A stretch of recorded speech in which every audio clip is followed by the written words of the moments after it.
Pemirsa, perhitungan suara Pilkada DKI Jakarta dimulai hari ini. Untuk mengetahui proses bagaimana perhitungan saat ini, kita akan bergabung dengan reporter Adianto Pramono dan juru kamera Budi Manurung langsung dari KPUD DKI Jakarta.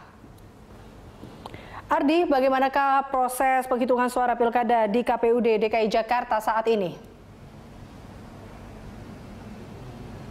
Ya Lisa, saya ingin memberikan koreksi sedikit. Ternyata ada perubahan jadwal di mana penghitungan suara secara manual di tingkat kota baru akan dilakukan pada esok hari setelah sebelumnya memang dijadwalkan untuk hari ini. Kemudian hingga saat ini untuk proses penghitungan suara sendiri berjalan dengan baik dan tidak ada masalah yang berarti. Pada tanggal 22 akan mulai suara ini akan mulai dihitung di tingkat kota dan pada tanggal 25 baru akan dimulai dihitung pada tingkat provinsi. Untuk informasi saat ini sudah ada penghitungan real count juga, tetapi melalui aplikasi rekapitulasi dari hasil form C1.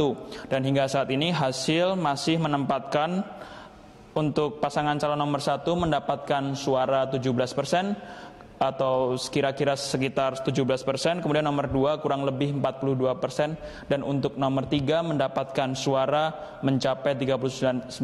Tetapi dari pihak KPU meski sudah ada hasil dari rekapitulasi dari form C1 ini, mengingatkan agar hasil ini jangan langsung diterima begitu saja oleh masyarakat, karena masih ada proses penghitungan manual, seperti yang saya sebutkan tadi melalui tingkat kecamatan, kemudian ke tingkat kota, dan kemudian dihitung ulang di tingkat provinsi.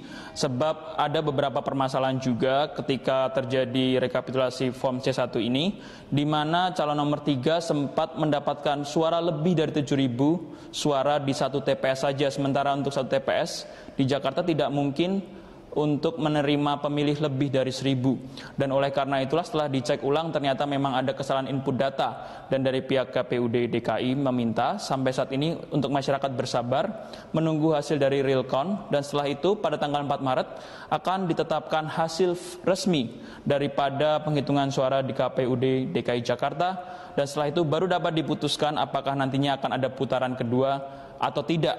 Sebab hingga saat ini masih banyak lembaga yang menyatakan dari Pilkada DKI ini akan berakhir dengan 2 putaran. Tetapi untuk dari pihak KPUD DKI Jakarta sendiri meminta agar masyarakat tetap sabar menunggu hingga hasil resmi keluar. Elisa Hasan. Ya, Ardi, sejauh ini jika dengan informasi KPU meminta masyarakat untuk menunggu, lalu kemudian banyaknya informasi yang mengatakan bahwa Pilkada DKI Jakarta akan 2 putaran. Lalu bagaimana KPUD DKI Jakarta menanggapinya? Apa persiapan dari KPUD DKI terkait dengan putaran kedua ini? Ya Lisa, banyak persiapan yang sudah dilakukan oleh KPUD DKI Jakarta. Dan kemarin KPUD DKI Jakarta telah bertemu dengan pihak KPU Pusat untuk berkonsultasi jika seandainya terjadi putaran kedua. Dan hingga saat ini ada beberapa aturan yang sedang dirumuskan. Misalnya untuk calon yang akan lolos ke putaran kedua diharapkan untuk tidak memasang atribut kampanye yang baru maupun mengadakan kampanye akbar.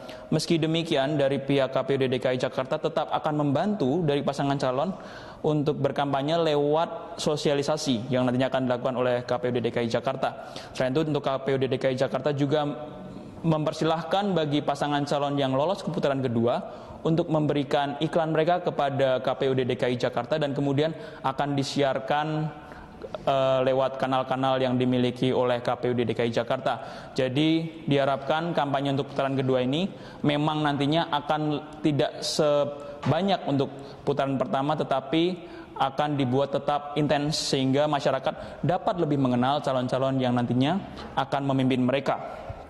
Selain itu ada perubahan baru, Elisa, di mana dari pihak KPUD DKI Jakarta mempertimbangkan agar debat berlangsung selama 2 kali.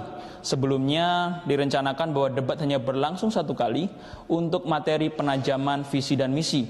Namun mengingat dari pihak masyarakat sangat antusias untuk mengikuti debat pilkada ini, maka dari pihak KPUD DKI juga menjawab dengan memberikan kesempatan adanya 2 putaran, maksud kami adanya 2 kesempatan untuk debat.